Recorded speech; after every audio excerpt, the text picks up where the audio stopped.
Bendito y alabado sea nuestro Padre, nuestro Dios y nuestro Rey Jesucristo, a todos los que nos permanece con vida y con estas riquezas, a todos los que somos pueblo de Dios, a todos sus hijos, a todos los llamados y los escogidos. Bendito hermano y bendita hermana, es justo y necesario, antes de empezar cada culto, humillarnos delante de Dios y rogarle y pedirle las riquezas que necesitamos en estos tiempos, en donde hay cizaña, donde hay maldad, donde está el trono del enemigo, del adversario, para que nos mantenga con luz, para que nos mantenga con vida, para que nos mantenga firmes, para que cada día abra la puerta del tercer cielo y descienda esta bendita riqueza de su amor, este bendito amor, este bendito sustento a todos los que venimos a buscarlo espiritualmente, con un corazón con hambre, con sed de justicia, con un corazón contrito delante de Él, con un corazón humillado, con un corazón de credulidad. Así, bendito hermano y bendita hermana, yo he orado a Dios Todopoderoso y a nuestro Señor Jesucristo para que en esta hora, en esta enseñanza, me permita ser un instrumento de edificación a todo aquel que viene a buscar el reino de Dios y su justicia.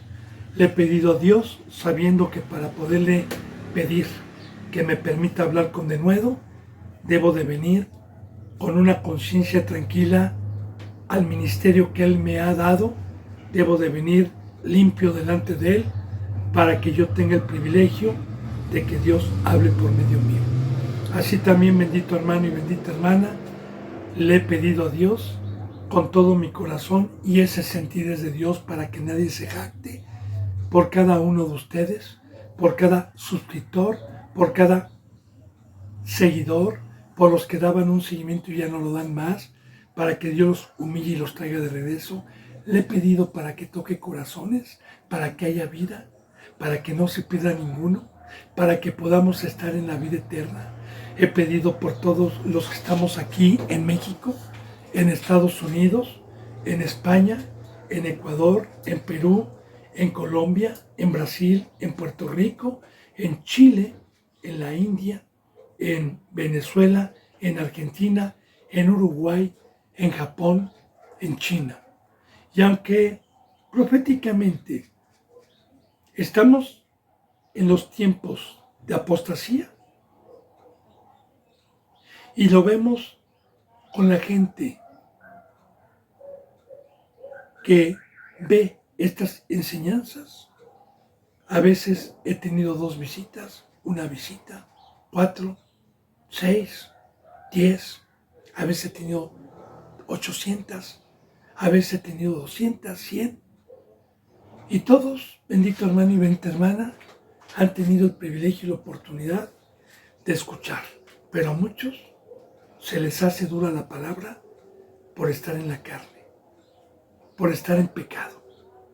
Y yo, como le digo, no me maravillo, sino al contrario, me espantaría si tuviera yo miles de visitas, porque entonces sabría que quizás estaría mal yo predicando una mentira. Porque a los que proféticamente en estos últimos tiempos están en la verdad, están firmes, bíblicamente es un remanente muy pequeño, porque estamos con las señales de la llegada de nuestro Señor Jesucristo, y una de ellas es la apostasía. Así que, bendito hermano y bendita hermana, recuerde, a mí no me afecta nada el que haya manitas abajo, el que haya manitas arriba, el que tenga muchísimas visitas, el que no tenga muchísimas visitas. Quiero decirle que yo estoy bendecido, que como instrumento he tenido el privilegio de poder cumplir mediante la fe y mediante el poder de Dios, de dar de gracia lo que recibí de gracia, de dar testimonio. Y ya, el que quiera creer, gloria a Dios, y el que no, gloria a Dios. Así me pongo a los pies de mi Señor Dios, de mi Señor Jesucristo, con la esperanza de que esta bendita palabra toque algún corazón, y pueda estar en la vida eterna. Prosigamos, bendito hermano y bendita hermana, con este libro del Antiguo Testamento de Primera de Samuel, capítulo 2, versículo 13.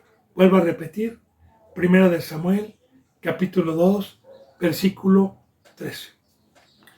Una vez que vimos el fruto profético del gozo en un corazón de alguien que tiene un ministerio como se lo concedió a Ana, y proféticamente todas las riquezas y las bendiciones que nos trajo Dios y también las maldiciones a los que quebrantaron la ley, bueno, nos da la enseñanza en esos tiempos de Samuel, 800 años antes de nuestro Señor Jesucristo, o quizás un poco antes, esta bendita historia viva, que todas las historias recuerden que Dios y nuestro Señor Jesucristo han dejado inscritas en este libro vivo, tanto del Antiguo como del Nuevo Testamento, profecías y una sombra de lo que iba a venir, porque hoy también estamos, o Dios nos está profetizando, cómo está el sacerdocio de hoy,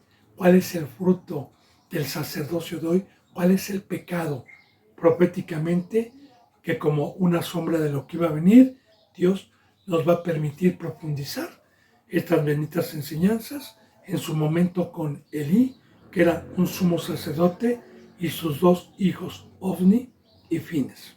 Bien, ya vimos ayer en el versículo 12, bendito hermano y bendita hermana, que los hijos de Elí eran hombres impíos. Ya Dios me permitió explicar lo que es impiedad, y por consecuencia no tenían conocimiento. Dice, y era costumbre de los sacerdotes con el pueblo que cuando alguno ofrecía sacrificio, venía el criado del sacerdote mientras estaba cociendo la carne, trayendo en su mano un garfio de 3 dientes. Esto quiere decir un tenedor grande, era la herramienta de 3 dientes. Si quiero hacer, bendito hermano y bendita hermana, un poquito de profundidad en estas enseñanzas de los sacrificios para poder entender. Aunque yo me tarde, pero mi deber es profundizar cada versículo y no dejar ninguna duda. Mire, bendito hermano y bendita hermana, desde que entró el pecado al mundo por un hombre, y por el pecado entró la muerte por cuanto todos pecamos, entonces Dios escogió a un pueblo para preparar la llegada de nuestro Señor Jesucristo.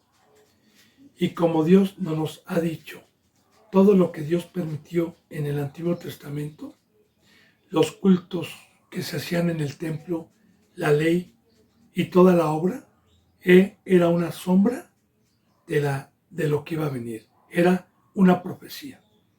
Así que, pues los sacrificios, yo alguna ocasión me preguntaba, ¿por qué le gustan los sacrificios a Dios? ¿Por qué pidió en el Antiguo Testamento víctimas, animalitos? Yo pensaba que nada más a Satanás se le ofrecía eso y a Satanás le gustaban las víctimas. Pero siempre hay revelación en la bendita palabra. Dios es un Dios de amor. Cuando Dios creó al ser humano, Adán y Eva, ellos tenían conocimiento de Dios y tenían una obra. A ellos no tenían el mandamiento de ofrecer sacrificios a Dios.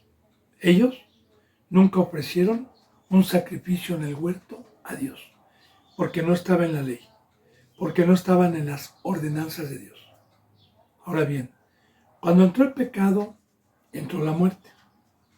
Y entonces la bendita palabra nos enseña que para poder tener vida, que para poder tener el perdón de Dios como creación suya a los que nos contaminamos, a los que pecamos, se necesita que alguien voluntariamente ofrezca su vida, una vida limpia, una vida sin pecado, para que por esa vida y por esa sangre y un arrepentimiento que venga de parte de nosotros, tengamos una limpieza y tengamos el perdón de los pecados. Así que todos los sacrificios que Dios permitió en el primer pacto era una sombra, una preparación para que se nos diera proféticamente el entendimiento de lo que vino a ser el Hijo de Dios, o más bien de lo que vino a ser Dios por medio de su Hijo amado. Así, bendito hermano y bendita hermana, como una profecía, como una enseñanza, en el libro de Levítico, cuando Dios da el mandamiento al primer pueblo sobre los sacrificios, había una ley de cómo tenía que ser el sacrificio. Y también había una ley de qué animalitos eran los que se podían ofrecer en sacrificio a Dios, no cualquier animalito. Ovejas, tórtolas, bueyes, cabritos y algunos otros animalitos. De igual manera, en algunos sacrificios, los animalitos que se le presentaban a Dios en sacrificio y los que pedía, los pedía por el pecado del pueblo. Y el pueblo llevaba la víctima de su ganadito, de su dinero, de lo que ellos creaban, y llevaban al sumo sacerdote ese animalito vivo y confesaban los pecados de él y de su familia, si era una familia o era personalmente. Le decían al sumo sacerdote sus pecados y el sumo sacerdote tomaba el animalito, y la ley del sacrificio era degollar al animalito, invertir toda la sangre en un lebrillo, y el sumo sacerdote tenía que tomar la víctima, tenía que partir el cuerpo que quedaba sin sangre y lo tenía que poner a la lumbre. A la lumbre, las vísceras y todo, afuera del lugar santísimo, afuera de donde estaba el arca del testimonio, afuera del templo. Ahí tenía que quemarse la carne. Y lo que entraba al lugar santísimo, en donde estaba el arca del testimonio, era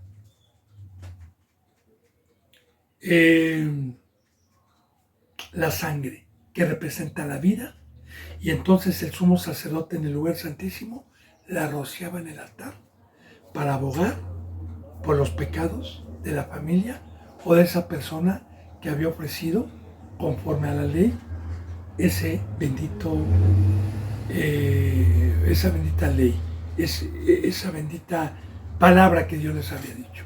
Ahora, ¿pero qué significado tenía el partir el cuerpo y el que se pusiera la lumbre y que la lumbre carbonizara y que nadie podía comer de la carne, sino el sumo sacerdote podía comer, pero ya la carne carbonizada, no al gusto, no término medio, no cruda? ¿Qué significado tenía? El significado, bendito hermano y bendita hermana, como una sombra de lo que iba a venir, es que la bendita palabra nos enseña que nosotros estamos o éramos de carne antes de que viniera nuestro Señor Jesucristo, y que estando en la carne, nosotros por naturaleza buscamos las cosas terrenal, las cosas de aquí abajo. Ahora bien, el pacto que trajo Dios por fe, como una sombra de lo que iba a venir, es que el bautizo, el evangelio que me llamó, que me hizo arrepentirme, el bautizo representa una muerte, un sacrificio, una separación, y en el bautizo yo recibo un fuego llamado Espíritu Santo, que Juan el Bautista lo dice en el Nuevo Testamento de esta manera. Porque el que viene tras de mí, yo no soy digno de desatarle la correa de sus sandalias. Él es más poderoso que yo. Él bautizará en espíritu y fuego. En espíritu y fuego. Claro que la Biblia es simbólica. El fuego de Dios consume los deseos de la carne cuando hay fe, cuando tenemos a Dios, porque no es por obras. Todo aquel que tiene la llenura del Espíritu Santo puede tener templanza, puede gobernar su cuerpo, puede decirle no a la mesa de Satanás mediante la fe, mediante el fuego de Dios, para quemar los deseos de la carne simbólicamente. Así también, de igual manera, nadie puede entrar al reino de Cristo, nadie puede entrar por la puerta de redil, nadie puede entrar a este camino en el nuevo pacto estando en la carne. Dios es espíritu y los que le adoran en espíritu y en verdad es necesario que le adoren.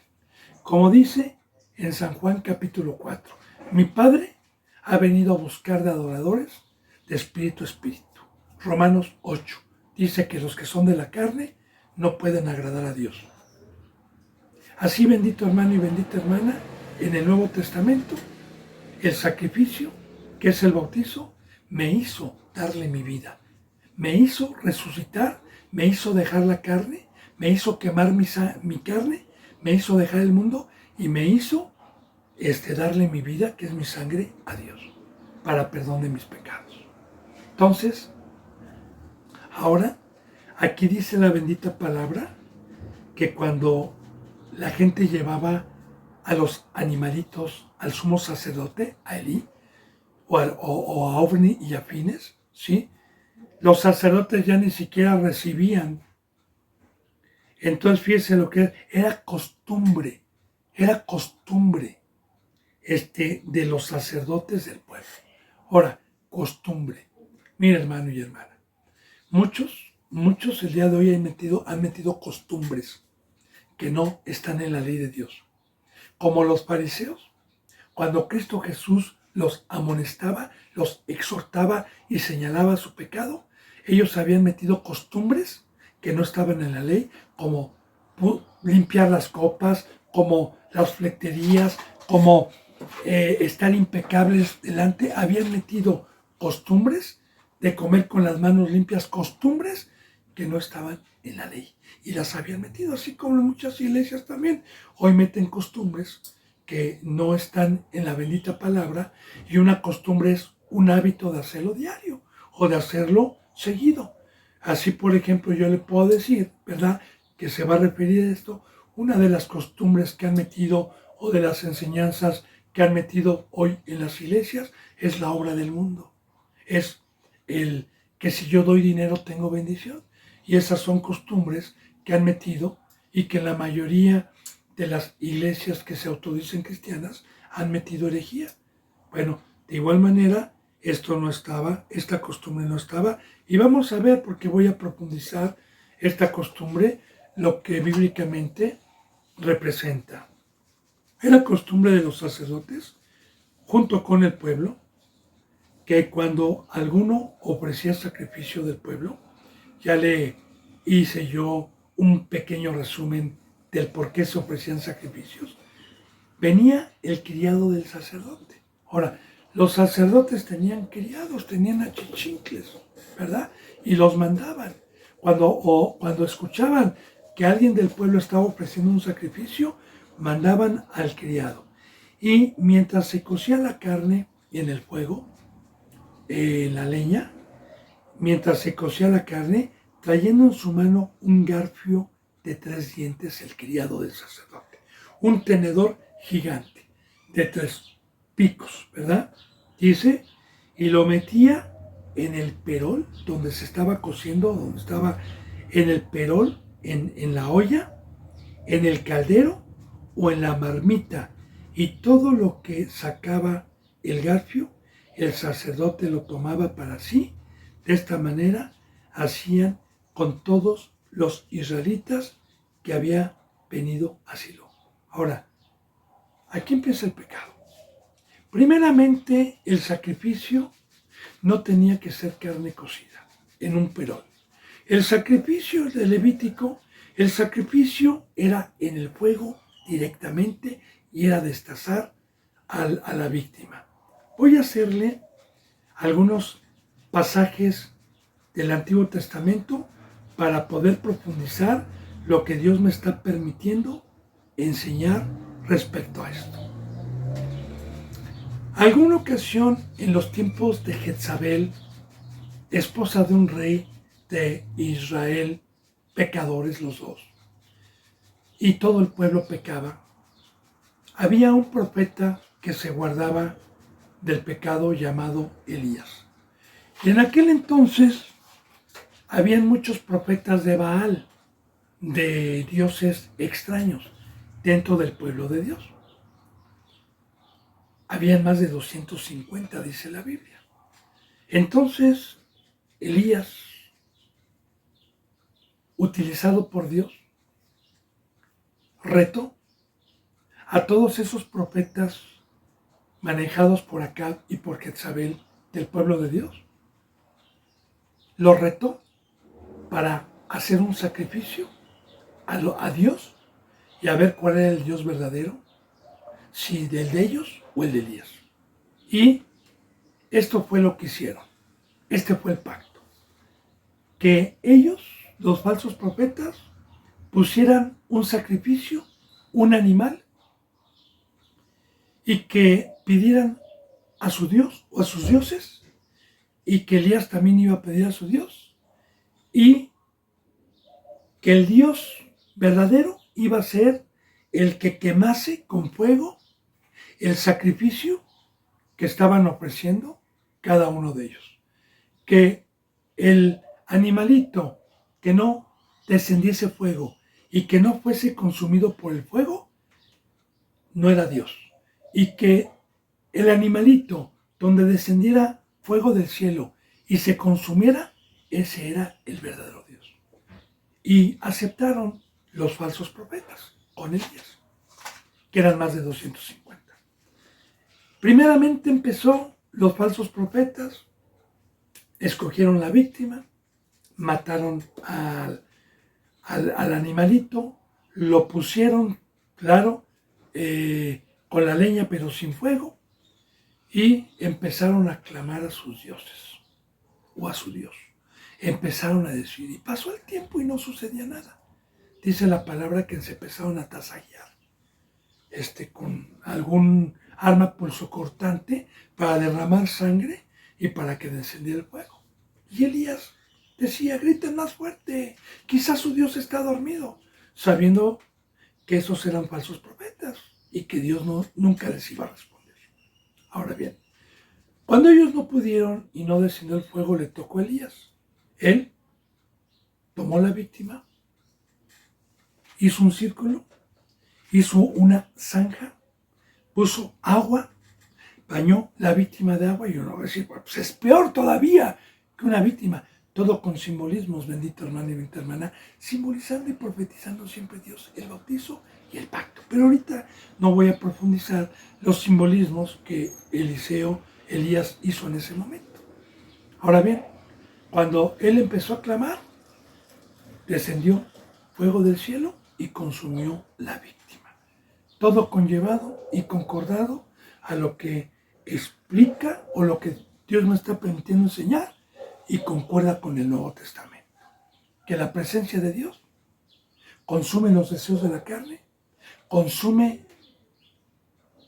todo lo que mi cuerpo desea, la mesa de Satanás lo consume Dios. Ahora bien,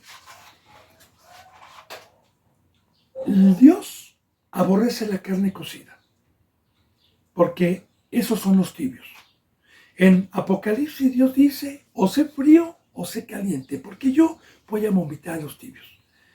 Los que tienen una carne cocida son aquellos que bíblicamente quieren servir a dos señores, a las riquezas y a Dios. Y hoy está lleno de ese tipo de cristianos engañados que tienen dos obras, el mundo, y luego los domingos van con cara de piedad a querer las bendiciones de Dios y quieren servir a dos señores. Entonces, los sacerdotes que hoy tienen el cubierto y no ponen la carne en la leña y comen y arrancan la carne a su antojo para que se alimenten. Claro que Satanás se alimenta del polvo, se alimenta de los que son de carne. Y de igual manera, un representante el día de hoy, concordando esta enseñanza, que enseña el mundo, que no enseña la cruz, que no enseña a cómo tener el fuego de Dios en plenitud, está alimentándose de tener en la congregación y estar engañando a personas que no tienen el fuego de Dios y que no pueden consumir su carne, y ese es un alimento simbólicamente de los falsos sacerdotes. Enseñar tibieza, enseñar mediocridad. Entonces, vamos a ver que es un pecado grave. Recuerde, todo con ejemplos vivos que Dios permitió en su momento, pero acomodándolo a lo espiritual. Recuerde, no se lo olvide, el Antiguo Testamento es una sombra de lo que iba a venir. Ahora, ya era una costumbre, ¿verdad? Venía el criado, ahora fíjese bien, y lo metía en el perol, en la olla, o el caldero, o en la marmita donde se estaba cociendo la carne. Y todo lo que sacaba del garfio, del tenedor, todo, debe haber sido 2, 3, 4 kilos, el sacerdote lo tomaba para sí. ¿Por qué? Un sacrificio debe de ser totalmente a Dios y nada para nosotros. O sea, el pacto que vino a establecer Dios por medio de Cristo Jesús es que nos compró para ser totalmente de Dios y para que seamos nosotros propiedad de Dios. Nada para el sacerdote, nada para el diablo. Entonces, él tomaba del sacrificio, el sacerdote tomaba para sí. De esta manera hacía con todo israelita que venía a Silo. Porque ya le dije que todo el pueblo de Dios tenía el conocimiento de que cuando pecaban tenían que presentar un sacrificio al sumo sacerdote para que el sumo sacerdote hiciese conforme al culto que estaba establecido para el sacerdocio y para perdón de los pecados. Ya no lo hacían así. Ahora, en el 15 dice, asimismo, antes de quemar, fíjese bien, antes de quemar la gruesura son los intestinos, todo lo que hay en el vientre, y de igual manera Dios permitía quemar todo esto simbólicamente porque en la gruesura está la suciedad, está el excremento. Y precisamente los deseos de la carne, Dios les llama estiércol a la mesa de Satanás. Le llama, no nos contaminemos, no nos ensuciemos, ¿verdad? Entonces, todo eso se quemaba porque de igual manera, con la presencia de Dios y con el fuego de Dios, no es por obras. Gracias a Dios yo pude quemar toda la suciedad, todo lo que había en mi vida, mediante el fuego de Dios.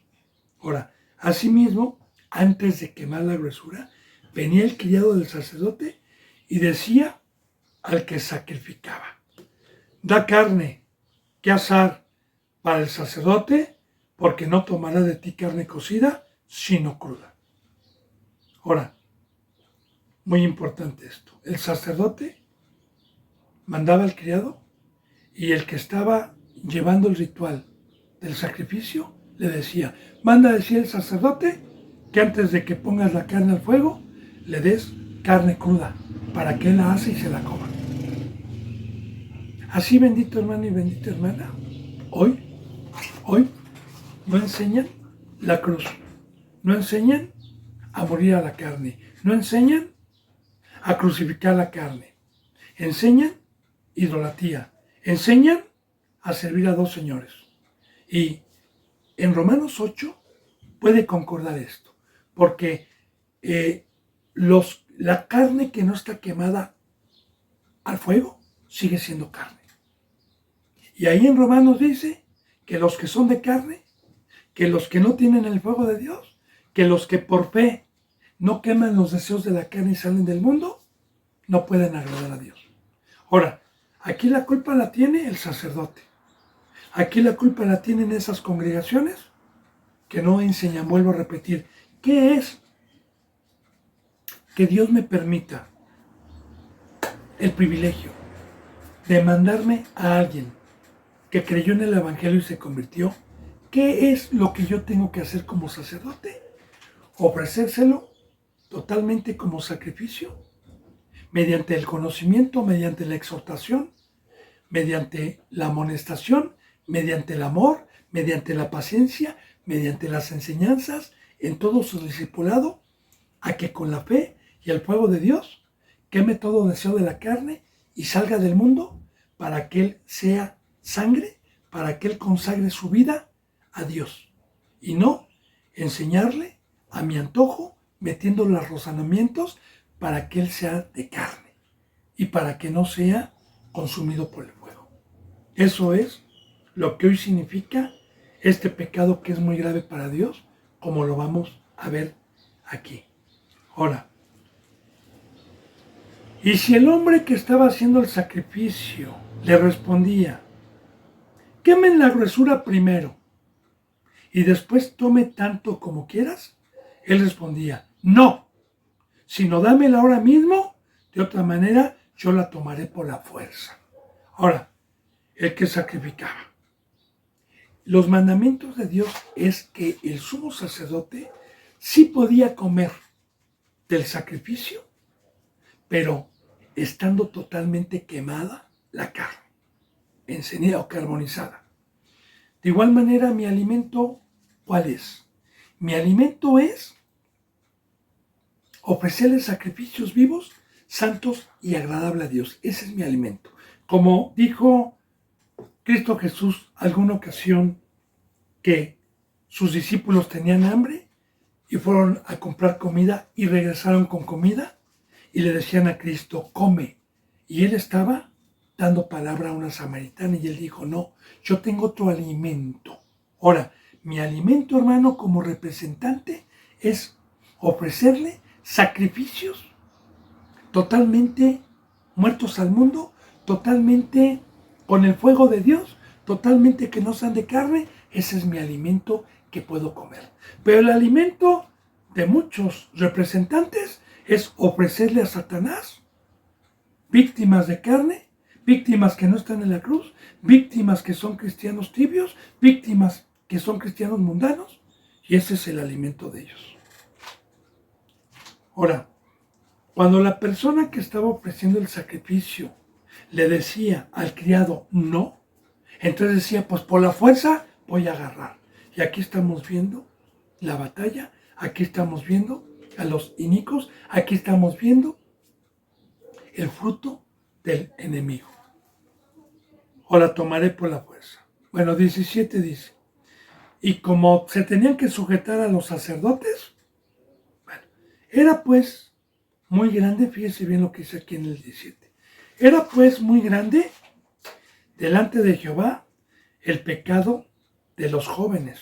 Elí no, era Ofni y Fines, los hijos de Elí, que eran sacerdotes de la tribu de Leví. Era pues muy grande delante de Dios el pecado de los jóvenes, porque los hombres menospreciaban las ofrendas de Jehová. Aquí voy a profundizar. ¿Cuál puede ser el pecado más grande que un ministro o un sacerdote pueda hoy tener delante de Jehová? Porque aquí dice que este pecado era muy grande delante de Jehová. Bien, si yo soy escogido por Dios y me ha confiado el Evangelio para ser un instrumento de verdad y enseñar que el pacto es que fuimos comprados a un precio, no por oro ni con plata, sino con la preciosa sangre de nuestro Señor Jesucristo. Y todo aquel que quiera vida, que quiera la presencia de Dios, que quiera las riquezas, el pacto es la cruz. El pacto es la muerte. El pacto es la separación. El pacto es una consagración a Dios. A Dios. Pero si yo soy alguien que enseño a servir a dos señores y enseño los deseos de la carne y quiero meter también un poco de Dios, entonces no estoy ofreciendo los sacrificios como Dios me los está pidiendo, totalmente para Él y consumidos en el fuego, y que entre únicamente la sangre. Así, bendito hermano y bendita hermana, todo aquel que hoy se jacta de ser un siervo de Dios y está enseñando el mundo, está permitiendo deseos de la carne, son estos, y el pecado es muy grande, porque o somos edificadores o somos enemigos de Dios, o presentamos sacrificios santos y agradables a Dios nuestro Señor, o presentamos sacrificios al diablo. No hay para más. Ahora, era pues muy grande delante de Jehová el pecado de los jóvenes. Jóvenes también significa ya un crecimiento espiritual. Porque los hombres, fíjese bien, ponga atención, porque los hombres menospreciaban las ofrendas de Jehová. Menospreciaban las ofrendas de Jehová. Ahora bien, Dios, como Cristo Jesús le dijo a Pedro, Pedro, ¿me amas?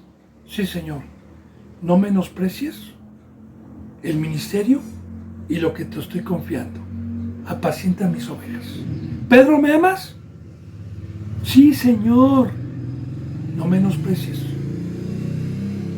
las ofrendas y el regalo que te estoy dando. Apacienta mis ovejas. Y por tercera vez, Pedro, ¿me amas? Pedro se entristeció y le dijo, tú sabes que te amo, Señor. Cuida a mi rebaño. Ahora, ¿Jesús sabía que Pedro le amaba? Sí y no. ¿Por qué? Porque Pedro apenas iba a empezar una obra que no había hecho. Había seguido a Cristo, se había discipulado. Cristo Jesús, cuando le dijo eso a Pedro, iba a la cruz Cristo ya. Ahora, Pedro, ¿me amas? Muéstramelo con hechos, no de palabras. Y yo voy a ver, Pedro, que cuando me vaya, toda ofrenda que te confíe, todo ser humano que te confíe, quiero ver que tú los apacientes y quiero ver que me los ofrezcas como sacrificios vivos. Quiero ver que me los ofrezcas con el fuego de Dios. Quiero ver que los lleves a la cruz, Pedro. Y ese es el ministerio del sacerdocio. Bendito hermano y bendita hermana. Así que los jóvenes menospreciaban las ofrendas de Jehová. Ahora menospreciar. Si a mí Dios me ha confiado el Evangelio y me ha confiado a sus hijos para que los instruya, para que les enseñe la verdad, para que salgan del mundo, para que tomen su cruz, y yo empiezo a meter prédicas a la carne, prédicas a los deseos de la carne, entonces menosprecio la obra, menosprecio el ministerio, menosprecio el amor de Dios, menosprecio el sacrificio de mi Señor Jesucristo en la cruz. Y ese pecado es grande para Jehová. Grande. Entonces dice, y el joven Samuel ministraba en la presencia de Jehová vestido de un éfod de lino. Ahora aquí ya, Samuel, este niño que había llevado a Ana y había cumplido su voto Ana para consagrarlo a Dios y ofrecérselo a Dios en el templo. Claro que cuando hay una iglesia como Ana, como ya lo vimos en las enseñanzas pasadas, claro, que cuando hay una disposición mediante el poder de Dios para ofrecer a Dios sacrificios vivos, vemos aquí la diferencia, porque vemos que este hombre que fue destetado y que fue consagrado a Dios, ya tenía un crecimiento. Cuando dice jóvenes o jóvenes, es que en el Antiguo Testamento, como una sombra de lo que iba a venir, representa hoy que el crecimiento lo da Dios. Dice en Corintios, uno es el que planta, otro es el que siembra, pero el crecimiento lo da Dios. Y el crecimiento es que cuando yo llegué por el Evangelio por primera vez a entregarme y a arrepentirme, Dios me alimentó de leche no adulterada, y la deseé yo como niño recién nacido. Y Dios, mediante la leche y mediante la obediencia, porque el comer o el beber la leche es hacer los mandamientos, entonces Dios, por haber creído y por empezar a practicar los mandamientos, me dio un crecimiento hasta que terminé mi discipulado, hasta que me sacó del mundo y me hizo un joven para empezar a practicar el bendito ministerio de amor, que es la comida sólida, bíblicamente. Ahora, Samuel ya había tenido un crecimiento, ya había pasado tiempo, y Samuel ministraba, fíjese bien, ministraba. La palabra ministrar viene de administrar, viene de ministro. ¿Qué es la palabra ministro o ministrar? Mira, hermano y hermana, yo antes de ser cristiano estaba muerto, estaba vacío, estaba sin riquezas. Cuando Dios me llamó y me dio una forma, me llenó la canasta de pan, de peces y de riquezas y me dijo, ve y ministra, ve y administra mis bienes a los que vienen con hambre, a los que vienen con sed. Ve y da por gracia lo que recibiste por gracia, porque yo te he llenado tu canasta. Y la palabra ministrar es lo que Dios me está permitiendo hacer. No aquí, hermano, porque aquí, fíjese bien lo que le voy a decir, ponga atención. Esto que Dios me está permitiendo es una carnadita en el mar, a ver quién quiere comer, para poderle amar, para poder ser un ministro y repartirle lo que Dios me ha dado. Esto no es un ministerio, no. Quiero decirle que gracias a Dios, en estos 3 años y medio, por lo menos, ya hubo un pescadito, ya hubo quien fuese sacado del mar. Y entonces, ese pescadito puedo ministrarle, puedo darle por gracia lo que yo tengo por gracia, no un ratito, como usted a veces lee 10 minutos, 15 minutos, ni pone atención, ni consagra su vida. Y no lo conozco, hermano, pero yo le aseguro, porque, ¿sabe por qué se lo digo? Porque no hay llamadas, porque no hay hambre, porque no hay quien diga amén, porque no hay quien diga gloria a Dios, porque no hay quien diga, hermano, deme su vida, por medio de Dios yo tengo hambre y sed de justicia. Por eso le digo.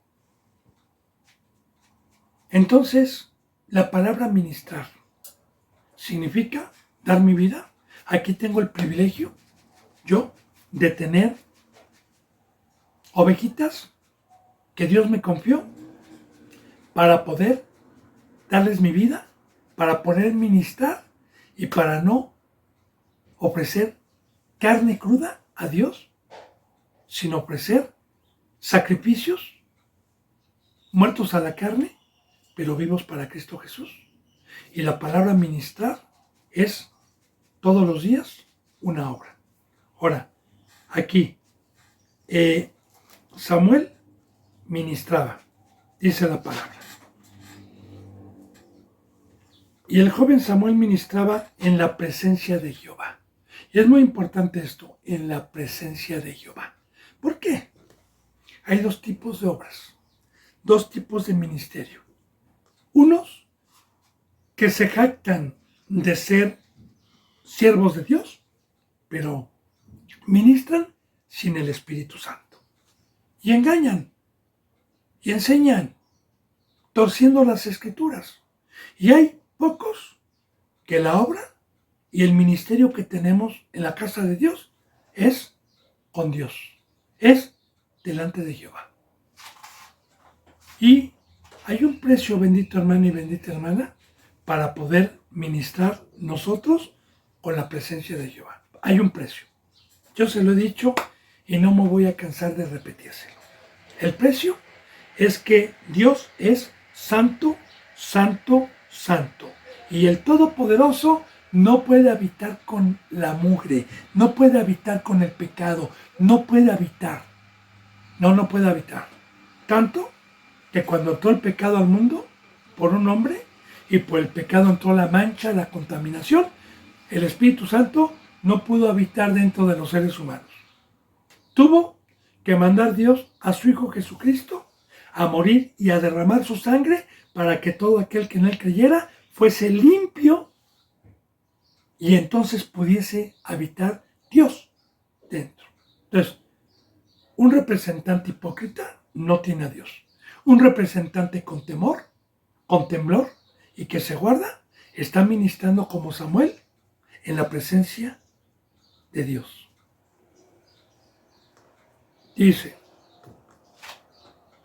en la presencia vestido de un éfod de lino, que recordemos que en el Antiguo Testamento las vestimentas de los sacerdotes eran de lino fino, color púrpura, era con un éfod, ¿verdad? Que son todo lo que Dios permitió en la vestimenta en el Antiguo Testamento, hoy tiene un simbolismo. El pectoral, el éfod que usaban los sacerdotes, tienen representación. Él usaba un éfod de lino fino, porque todo era de lino fino y resplandeciente, que representa la presencia de Dios el día de hoy. 19. Y le hacía a su madre una túnica pequeña, y se la traía cada año cuando subía con su marido para ofrecer el sacrificio acostumbrado. Y aquí la madre. Vemos nuevamente la obra de una iglesia. Le hacía a su madre una túnica pequeña. Túnica. ¿Qué representa la túnica? ¿Y cuántas veces nos toca en el Antiguo Testamento, Dios, enseñanzas sobre las túnicas? Una que a mí me impacta y que está muy profunda es cuando Jacob, el padre de los 12 patriarcas, el onceavo patriarca llamado José el soñador, que de sus 11 o de sus 10 hermanos, porque todavía no nacía el más chico que era Benjamín, de sus 10 hermanos, José era el único sensato y el único sujeto a su padre.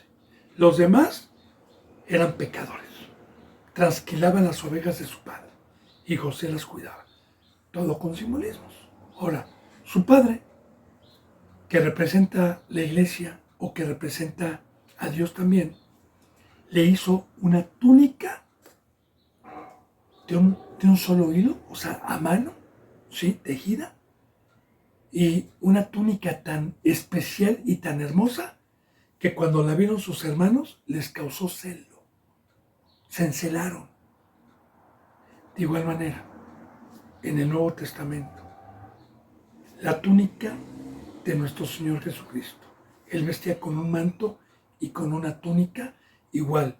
En el Antiguo Testamento, los sacerdotes vestían con un manto y con una túnica. La túnica. ¿Usted sabe quién se la hizo a Cristo? ¿De dónde la sacó Cristo? ¿Usted sabe cuál es la enseñanza? Que cuando Cristo Jesús se ofreció a sí mismo para ser crucificado, los romanos, cuando vieron la túnica, se maravillaron de esa vestimenta y echaban suertes por esa túnica. ¿Sabe lo que representa la túnica hoy como una sombra de lo que iba a venir? Nada más ni nada menos que la presencia de Dios que bíblicamente me cubre y me viste ante la desnudez que yo tenía cuando era pecador. Y claro que esa túnica, que el Espíritu Santo que está dentro de mí, es una vestimenta hermosa, nada comparable, fuera de Dios. Ahora bien, su madre le hacía de igual manera. ¿Qué es que una iglesia esté trabajando para que nuestros hijos tengan una túnica?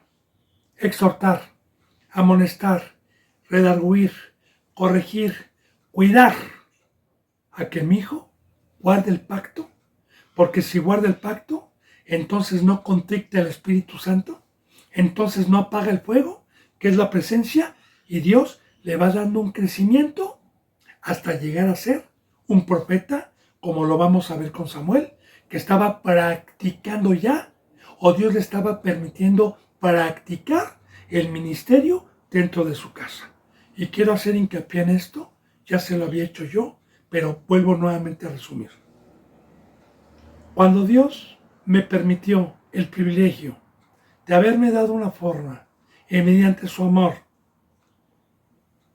salí del mundo después de 1 año y medio, salí del mundo y estaba en la cruz, entonces tuve el privilegio por Dios de que me permitió practicar el amor a mi prójimo, como lo vimos con Ana también, sin haberme dado el privilegio de darme un hijo. Pero como lo vimos también con Ana, yo lloraba, yo le pedía, porque a los que han dado un seguimiento saben de lo que hablamos en enseñanzas pasadas, cuando Ana lloraba, cuando Ana clavaba. La enseñanza de que todos los que tenemos la cabeza de Cristo y la inteligencia, hacemos todo por llegar a la estatura del varón perfecto y que se nos dé un ministerio, que es ser la madre. Entonces, aquí la iglesia siempre va a trabajar para que vaya creciendo el hermano o nuestro hijo y siempre, en todo momento, esté vestido. Y le hacía a su madre una túnica pequeña y se la traía cada año porque el niño iba creciendo.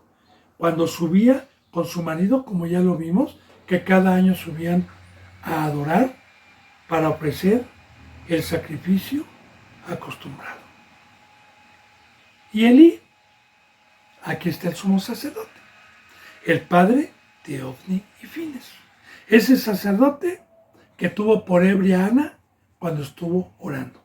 Y Elí bendijo a Elcaná, al marido de Ana que subía, y a su mujer cuando traían la túnica, diciendo: Jehová te dé hijos de esta mujer en lugar del que pidió a Jehová, y se volvieron a su casa. Ahora, muy importante, Elí, el sumo sacerdote, que esta es enseñanza de Dios. Cuando vio que Ana siempre estaba consagrada a su hijo, y ya vimos lo que hoy como una sombra significa ser la túnica. Ya le dije, dar mi vida, exhortar, amonestar, redarguir y cuidar a mi ovejita todos los días para que no sea desnudada, para que siga practicando. Ahora, cuando Dios ve esta obra, cuando Dios ve que nos ocupamos en sus negocios, cuando Dios ve una consagración de esa índole, entonces Jehová te dé más hijos. ¿Se acuerda? Bendito hermano y bendita hermana, de lo que Dios me permitió enseñar como una sombra con Ana cuando era estéril, y por qué pedía un hijo, todo lo que significaba esto, el ser o el tener la bendición el día de hoy en el Nuevo Testamento, de que Dios, por primera vez, llegue yo a un lugar después de haber sido probado, llegue yo a un lugar y con el Evangelio convenzca a Dios y toque corazón para que entonces tenga el privilegio de que si murió y Dios lo resucitó, ese bebé me lo está confiando como madre. Y si yo, con ese primer hijo, tengo un fruto conforme al pacto, conforme al amor de Dios, por medio mío, para su creación, para sus ovejas, y Dios me prueba, entonces me va a conceder la riqueza y la bendición de apacentar a su rebaño. Voy a poner un ejemplo respecto a esto. Un ejemplo con parábolas, con ejemplos terrenales. Yo soy una persona multimillonaria que tengo muchas empresas, pero me han robado mucho y yo ya no confío en nadie porque cuando les doy el puesto, como son empresas multimillonarias, la tentación les gana por todas las riquezas que entran para robar. Ahora bien, busco un hombre honesto, un hombre que no robe. Entonces, en mi sabiduría, yo voy a contratar por medio de un periódico, por medio de las plataformas, gente muy pobre para que atienda un puesto de dulces en la calle. Y siempre habrá quien, Siempre habrá quien. Y vienen 5 o 6 y yo a todos les doy. Pongo 5 o 6 puestos sin decirle que soy el dueño de los 6 puestos. Y les concedo. Y los pongo. Y los contrato. Pero yo les pongo y los empiezo a tentar, o sea, a probar. Y les pongo dulces de más. Les dejo dinero de más. Y muchos se lo clavan. Y muchos no dicen nada. Pero hay uno, honesto, que me dice, Señor, me salió tantos kilos más de dulces. Señor, me salió un dinero extra. No sé por qué, pero aquí está. Y así lo voy probando cada vez con más cantidad y con más tentación. A los otros ya los corrí. Este sigue. Entonces yo digo, ahora te voy a dar una tienda, porque también soy el dueño de una tienda. Me fuiste fiel en esto, ahora te voy a poner en una tienda, ya no en un puesto de calle, sino en una tienda. Y en la tienda entra más dinero, en la tienda hay más productos, en la tienda es más fácil que él haga tranzas sin que yo me dé cuenta. Y yo vuelvo a ponerle nuevamente a los proveedores para que hagan truco, para que hagan, ¿sabe qué? Le voy a dejar esto a tanto precio, pero usted, y le empiezo a probar. Y él se guarda y a todo dice no, no, y a todo lo que le sobra, a todo me lo regresa. Y así lo pruebo por un tiempo. Después me voy a dar a conocer un poco más a él, le voy a decir, ¿sabes qué? También tengo gasolinera. Soy el dueño de una gasolinera y necesito un gerente en ese lugar. Y cada vez que va escalonando, cada vez hay más tentación, cada vez hay más dinero, cada vez hay más quien lo provoque a volverse rico. Pero veo un obrero que le estoy pagando bien y que él se guarda, porque también soy un buen patrón, y se guarda de serme infiel. Y ya una vez que lo probé, ya me doy a conocer a él y digo, ¿sabes qué? Soy un empresario. Tengo muchas empresas. Y tengo una empresa que quiero que tú te hagas cargo, donde entran millones y millones de pesos diarios. ¿Podré confiar en él? Ya fue probado, hermano. Con mucho dinero. De igual manera, así bendito hermano y bendita hermana, nosotros vamos teniendo un crecimiento y así vamos teniendo la túnica por medio de una mujer. Y fíjate, cuando esta mujer subía cada año, Elí bendijo a su mujer diciendo, Jehová te dé más hijos. Así que si yo procuré entrenar a una persona con mi amor, con mis riquezas, para que llegase, entonces igualmente, ¿qué va a decir Dios? Si yo le ofrecí el primer sacrificio, si yo lo saqué del mundo por medio de Dios, si yo le enseñé la verdad, si yo consagré mi vida, si yo estoy, ¿qué va a decir Dios? A este le confío más hijos. Pero bueno, mañana voy a expandir más este versículo 20. Acabo de hacer la introducción, Si Dios quiere, mañana lo vamos a profundizar más. Bendito hermano y bendita hermana, yo me despido con un abrazo y con el beso del ósculo santo. Hasta mañana, si Dios quiere, y gracias.